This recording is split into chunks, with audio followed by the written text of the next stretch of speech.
Hear Whoopi, right? That was on Monday, or comments.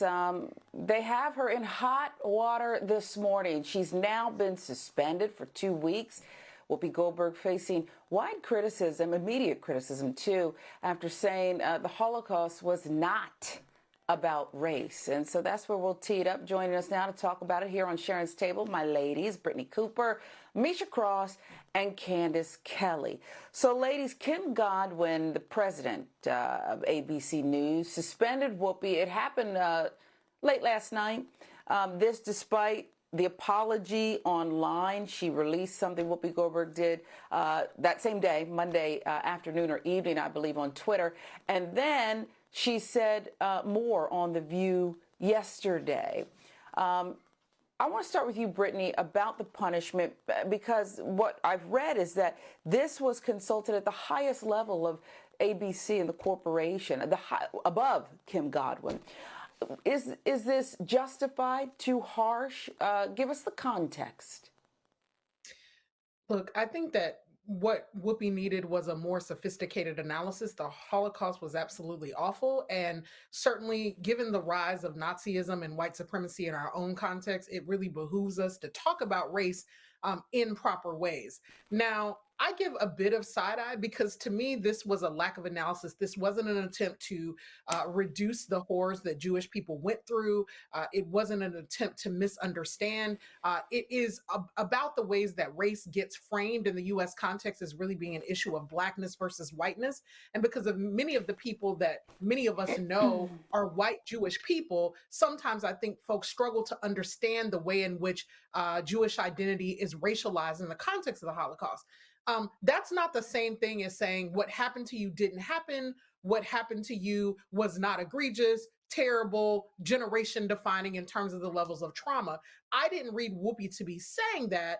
And I do think that folks always have a problem when Black folks don't get the analysis of race right. And it's so interesting to me when corporations have such clarity about the punishments that Black people need around missteps in these conversations that don't seem to apply across the board. So I give the side eye to it, but I also understand that I'm not in this instance part of the aggrieved or offended group. And so if this suspension does help Whoopi to get a better analysis, then I'm all for it. Yeah, Kim Godwin said, Candace, that she wants Whoopi to take the next 2 weeks to really look inward and learn here. But I want to know about recourse, legal recourse, Candace, because it is called The View. I couldn't agree with Brittney's analysis more. Is there anything she can do legally to fight the suspension? You know, I think that it would behoove her to sit home and figure out exactly why she was talking about what she was talking about in the first place on The View. It was a conversation about the Holocaust. It was a conversation about the book Mouse and whether or not it should be removed from a school system. So for her to really have known about the Holocaust and then completely missed the plot, I don't think that there's any reason why she should fight it. And then this time of Joe Rogan, when we're trying to make sure that people do not misinform the public, I think that she'll take one for the team. And I'm sure that she understands that 2 weeks is better than somebody being kicked off the show permanently. And I don't think that she should fight it at all. I don't think that 2 weeks is that long. I think it's just right. It gives her the time to think about it. And it gives other people the understanding that at least ABC wanted to do something about it to clear up the misinformation, even though she tried to do it on late night TV with Colbert. I think that she wasn't as forceful enough. Line is that people were offended. And when you are offended, the First Amendment does have its limitations. And in terms of business and what's going on, with her contract, they couldn't get rid of her anyway. She just signed, a 5-year contract, 7 figures. So with that in mind, I think that everything played out exactly the way that it should have. And for the next 10 days, she can go easy and come back on the other side with a clean slate.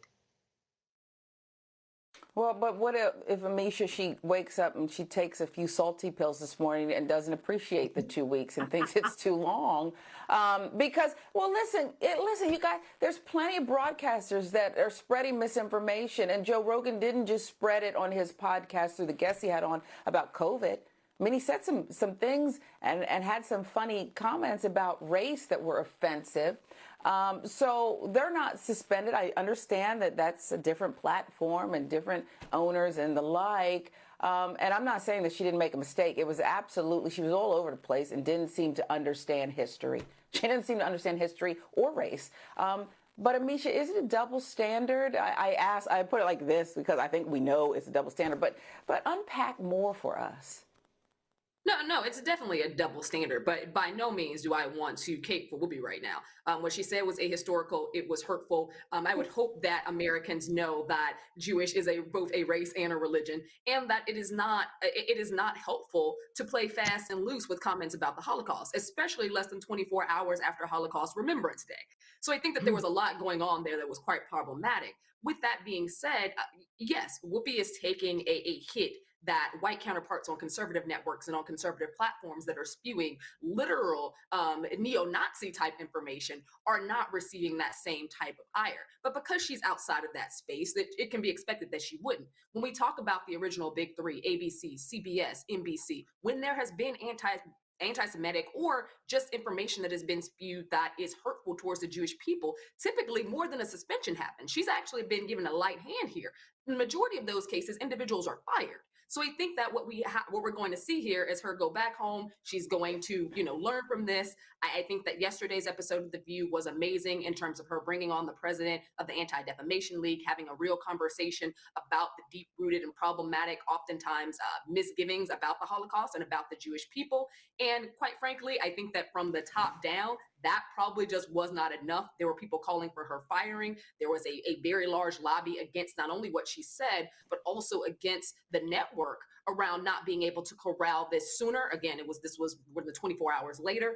And I think that at the end of the day, yes, there are some egregious behavior here, but also that in comparison to other networks, it's hard to make that because conservatives are able to go fast and loose with a lot of lies. And we've seen it time and time again, and their networks don't punish them. But I don't think that that should be the bar. The bar is that you're giving clear, accurate information and that you are not being offensive to groups that are currently being under attack. We've seen this. We know that the levels of attacks against those in the Jewish community and Jewish faith continue to increase. But we also know that by and large, this was something that was totally avoidable. I watched that episode live. Whoopi walked herself through this process, and I cringed while watching it. Yeah, and she was so emphatic about it. But again, she's apologized. Whoopi Goldberg now suspended. And I should say that the head of the Anti-Defamation League said that the apology is accepted and was not necessarily in favor of this suspension, this length of it, but said they'll work together. But